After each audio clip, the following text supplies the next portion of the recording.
This is A Voice, a podcast with Dr. Gillian Kayes and Jeremy Fisher. This is A Voice. Hello and welcome to This is A Voice Season 9, Episode 6A. The bonus podcast where we get vocal about voice. I'm Jeremy Fisher. And I'm Dr. Gillian Kayes. So why are we doing a little bonus episode? Jeremy, you've written a new book, haven't you? I've written a new book. So we're talking about the book. And it's not about singing. It's not about singing, not this time. No, this one, we're going very meta on this. We are currently doing a podcast on a book about how to be a great podcast guest. And do you know what? Because I've been sort of living with the genesis of this book for several months, I'm actually going to let Karen Merstik-Michaels, who's our wonderful social media manager, talk to you about the book instead of me. I am chatting with Jeremy Fisher, and we are chatting about his new book, Just How Boring Are You? Yeah. And we certainly hope that you're not. And I think, Jeremy, the entire reason you wrote this is to make sure that you're not. Is that right? Absolutely, yes. I mean, it's actually, the full title is Just How Boring Are You? How to Become a Great Podcast Guest, Captivate Your Listeners and Polish Your Vocal Skills. Well, come on, you're like the perfect person to talk about this. So let's get into the questions that I've come up with for you. Yes. And which is a perfect segue into what inspired you to write this book, and what do you hope your readers will gain from it? I actually do have a personal story. I was very boring. I was very boring. As a child, as a teenager, very shy, very boring. I was so shy because I started life as a piano player. And when I did my first concert at 9, and I was so shy that I couldn't even introduce the piece. And my mother had to get up on stage and introduce it for me. Oh my gosh. Okay. And then when I went to music college, when I was 17, I still hadn't got over the shyness thing. And I was constantly being told, you have to speak louder. We can't hear you. Speak up, speak up, speak up. Yes. And I have that. Now, obviously, I run my own podcast with Gillian, and I go and present all over the world. I do all sorts of things like that. And so it was very much that I wanted people to know some of the techniques that I've learned over the years in a way that wouldn't take them years to learn.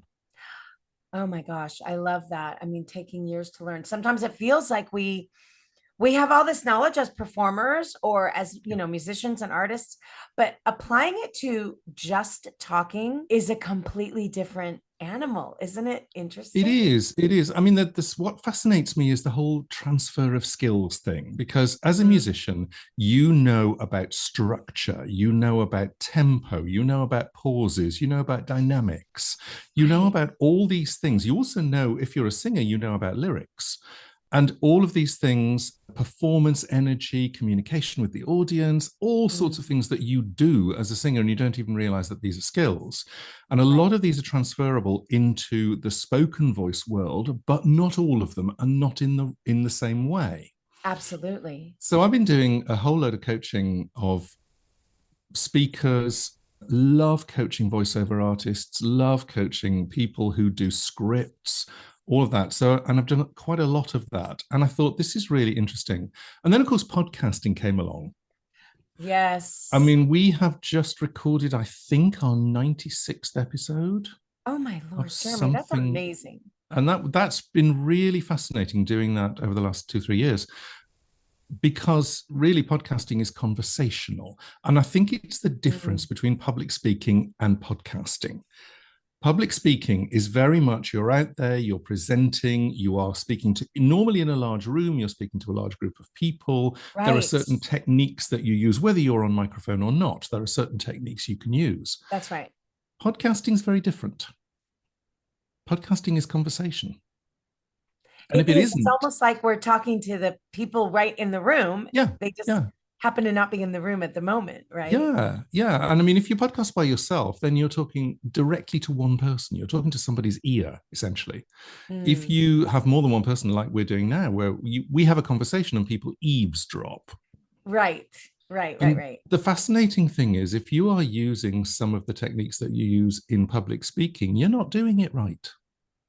Because Mm, public speaking is about projection and energy and sharing on a big stage, and podcasting is absolutely not that because of the microphone being right here. right. It's so much more of an intimate experience, isn't Oh, it? absolutely. Oh, Even I to the love point of, I'm not going to say there's a podcast voice, but the first time I did a radio interview, which was a few years ago now, I was prepared. I was going to do my thing. I'd got all my voice techniques done. I was ready to go. And I yes. thought that what people needed was real power and strength and clarity of voice. So then when I went into the studio and I heard all the presenters talking like this, and I went, "Oh, I have got that so wrong." Because what they're doing is really close mic work and Mm, very intimate. Because essentially the microphone goes straight to your listener's ear.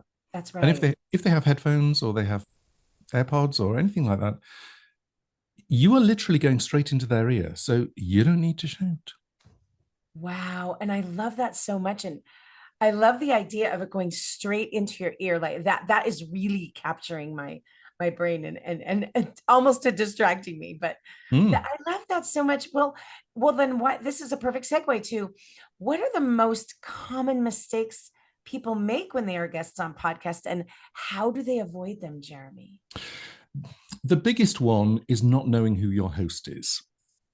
And Mm, actually, it's not even, oh, my host's name is this. It's not knowing what their style is. It's not knowing what they love doing. It's not knowing their method of communication. mm. Because really, what you want to do as a guest is to match your host in some way. Almost like a duet. Oh, Like, yeah. And again, you nice. see the music skills come in. My entire life is as a collaborative pianist. That's what Mm. I do. The old word was accompanist, except I never accompanied anyone. I was there. I wasn't behind them. I wasn't walking three steps behind, please. Yeah. So one of my skills is taking what somebody does and going, oh, is that what you want to do with it? Okay, great. Let's go further with this. Let's find out what we can do with it. And I think I say this in the book. One of the things that I'm used to doing is taking the same song and working it with 20 different people. Mm. It's never the same song. I love that. I mean, the whole point, even working with one person singing the same song over a week, it's still Right. never the same song. Right. The evolution that can occur as a performer and then what the audience gets. That's a beautiful thing to think about, right? Absolutely. And, the audience brings its own energy. It took me a long time to learn this. The audience brings its own energy. It's a difficulty with podcasting because it's such an immediate radio broadcast closed system, if you like. It's a closed circuit. So it's you and the podcast host, and Mm, you're not aware of what the audience is doing, but you are aware that there is an audience and they are listening. So absolutely. yeah, I mean, I'm just used to duetting. I just love that. I mean, obviously your background in music and vocal performance influences the techniques that you share Yeah, in your book, right? yeah, yeah. And I Um, do. The book is packed with techniques. I didn't want to do a what you do. I wanted to do a how you do it. So, See, I love that so much because often we hear about what to do, mm, but once you're, in my opinion, once you're at a certain level of technique, now I need to know more. I need to know, well, what else do I need to do as the podcaster or speaker? What do I need to do yeah, in order to achieve this next level or to achieve that technique properly? yeah. There's some very simple, because we're talking about the things that people do or they get wrong or they don't handle very well. I mean, another of them, which is, and this is a personal taste thing more than anything, is you don't talk over your host all the time. That is so hard. Yeah, I know. I mean, because the thing is, when people get excited and they get interested, there's a lot of crosstalk. And if you're going to do crosstalk, I'm fine with it, but don't do it for very long. Because what happens when you're listening on radio or you're listening on headphones or you're listening to a podcast broadcast is that you don't really make out what two or three people are saying at the same time. It's much better to Right. take it in turns. And it's like once you know that, you go, oh, that means I've got to say a sentence and then stop. It's so true. It's almost like a unique kind of conversation. Yeah. right? Because I'm definitely that person that loves to jump in and loves to make sure that I heard you and that I'm responding to you, because then that feels like connection. Absolutely. However, in the podcast world of interviewing, the it's the silence of the questioner, I think, that then allows the guest to really expand. And so as the guest, you want to really make sure that you're doing that expansion of thought, and you're doing it in the space that the host is letting you do that, right? I love that. Yes, absolutely. Exactly that. And as a host, you're providing an arena. Mm. And this is also why I like the idea that, one of the strongest things you can do as a guest is to find out more about your host. And actually, I have exercises and ideas and topics in the book about exactly how to identify what your host does and who your host is and what level of energy they have and how you can match it or change it. It's really interesting. So I have created a lot of new exercises for this book. I love that. In fact, I would love for you to elaborate a little bit on the importance of the vocal exercises, and what we can physically do to transform our podcasting, our public speaking skills to a level that where people, it's to me it's almost like the invisible thing where people don't realize the amount of work that goes into the warm up or the prep for doing this. So could you elaborate a little bit on that for us? Absolutely. In the book, I actually have a whole 5-minute vocal warm up for people who don't normally do vocal warm ups. We are using the 5-minute vocal warm up that we created for the Microsoft trainers at Microsoft headquarters UK. Oh, wonderful. We were invited in to help them because those trainers were having to do presentations above room noise, above computer noise, above air conditioning noise, and they were losing their voices. And they were presenting and teaching and training 7 to 8 hours a day, 6 days a week, and plus travel all over Europe. And so we were brought in basically to say, how can we help them? And we created a whole load of exercises and we put them together in a 5-minute vocal warm-up, which became, I think, our first CD at Vocal Process. Oh, wow. That's a long time ago. And what I decided to do was to put the whole thing in the book. So I've transcribed everything and everybody gets the MP3 files as well. So you hear me taking you through all the exercises. And one of the biggest things, one of the most important things you can do, I think, oh, by the way, just before I go into this, I have listened to a lot of podcasts. While I was writing this book, I was listening to a lot of podcasts. Goodness me, there are some shocking voices out there. Yeah. And it's like, you give me a shocking voice, I am not going to listen. I thank you. I've had enough. I've had enough of the creaks and groans. Thank you. Bye. So it's very interesting because podcasting is really, it's an audio thing. I mean, we are videoing this, and in fact, Gillian and I video all our episodes now, but it is really designed as an audio form. And therefore, everything is in the sound of your voice, everything. So all the messages that you want to give. And the thing for me, the number one thing is clarity. And it's actually clarity of tone. There is a phrase in the UK, which you're going to love, and it's called shit in, shit out. And that is, if you're going to produce some dreadful noise, the microphone is not going to help you. It's like, it's just going to record exactly what you do. It is so mean because that is exactly what it does. And How yes, come you aren't making me sound better? Yeah. And I mean, of course, an engineer can do certain things. An engineer can change the sound that you make. But what's so fascinating about the podcasters that I've talked to is that it's a very intense form to put out. It is. So it's very intense to edit stuff. And if you're going to make your editor's life really difficult, you ain't going to be asked back. That's right. That is so well said. And it's, I mean, you and I both do our own editing and then get feedback and so forth. And it is, obviously we know ourselves inside and out. And yet sometimes I just think, why in the world did I just do that? I wish I could go in and just punch in. Of course we can, but then that becomes its own ball of wax as well, the punch in where you drop in something that you recorded later. Yeah, actually matching that up is a real challenge. It really is. I did Why Do I Need a Vocal Coach is the book before this one. And I did the Audible version of it. So I recorded the whole book. Oh, wow. And doing the drop-ins was a real challenge. So I did my absolute utmost not to do any drop-ins because they're so difficult to match up. It is harder than singing. Isn't that weird?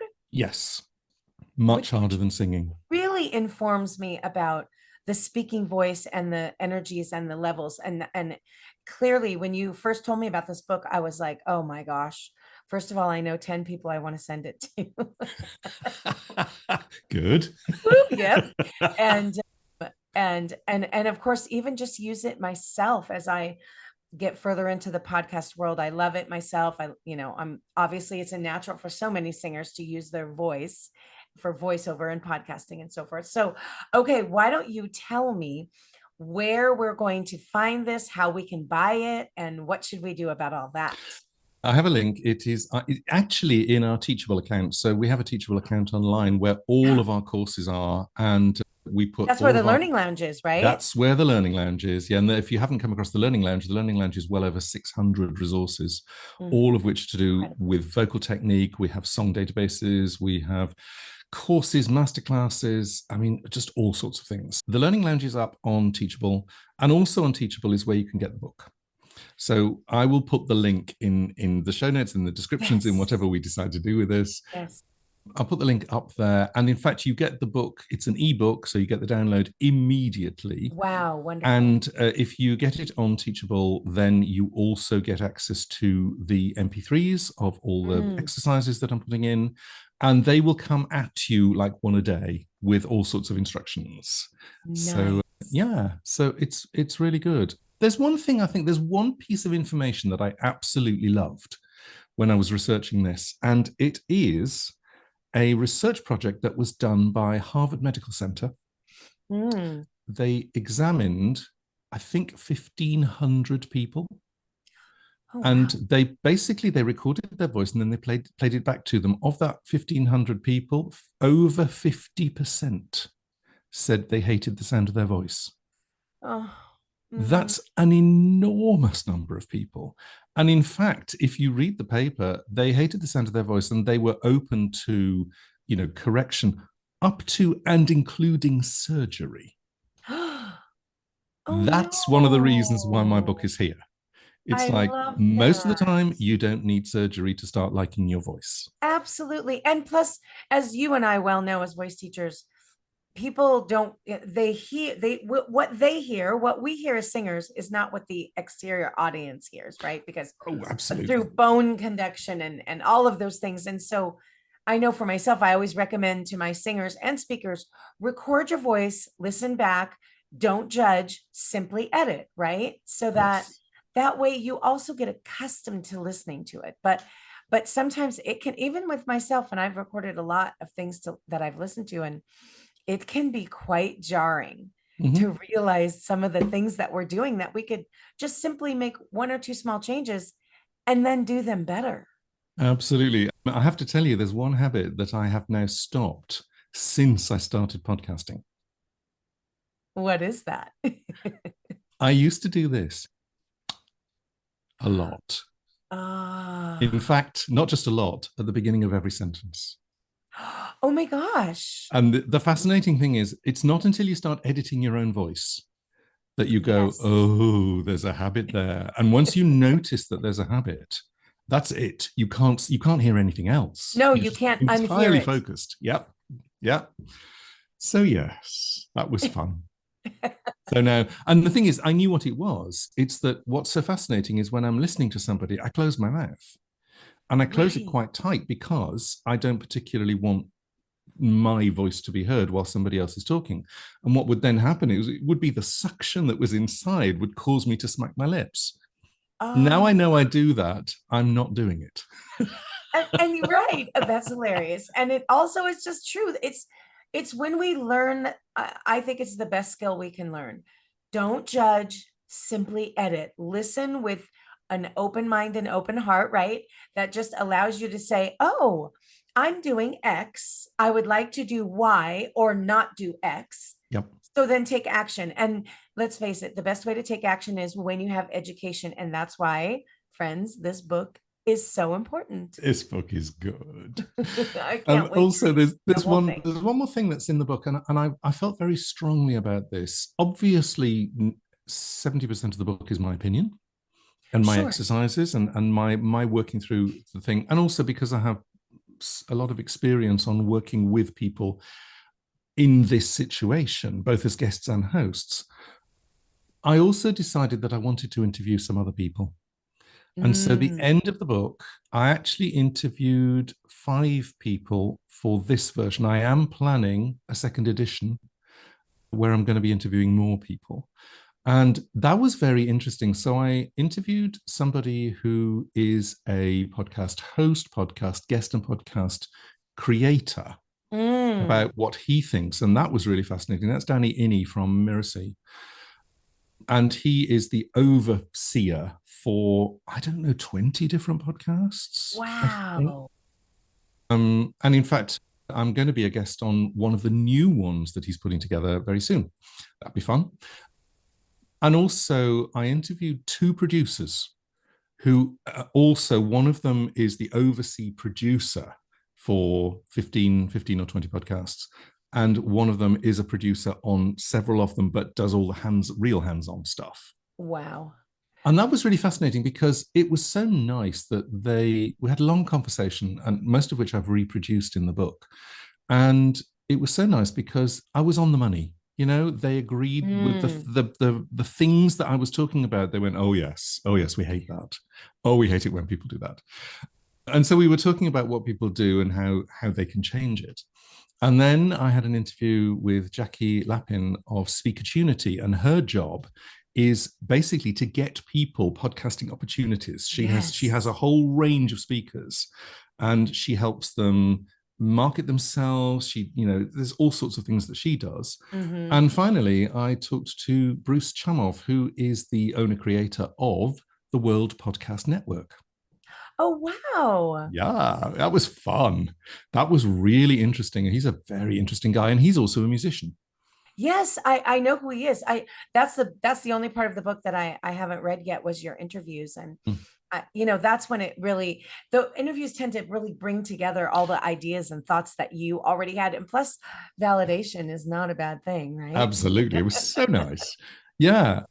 And it was so fascinating talking to Bruce. We actually ended up talking for almost an hour, and that went on his podcast. It wasn't intended to, but we had such a good time, such an interesting time. And then 2 of our latest podcasts, mine and Gillian's, This Is a Voice podcast, have been staff picks on the World Podcast Network in the last month.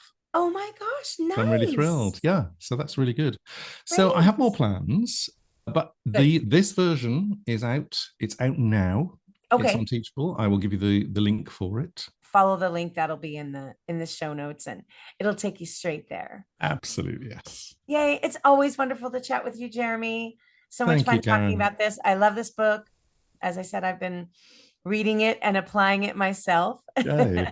and I will be sharing it in my newsletter, which goes out today or tomorrow. Kind of depends on the rest of my schedule for the day. But yes, we'll be sharing it.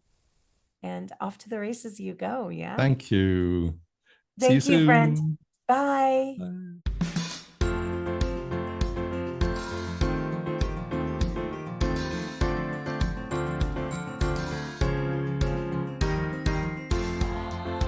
This is A Voice, a podcast with Dr. Gillian Kays and Jeremy Fisher.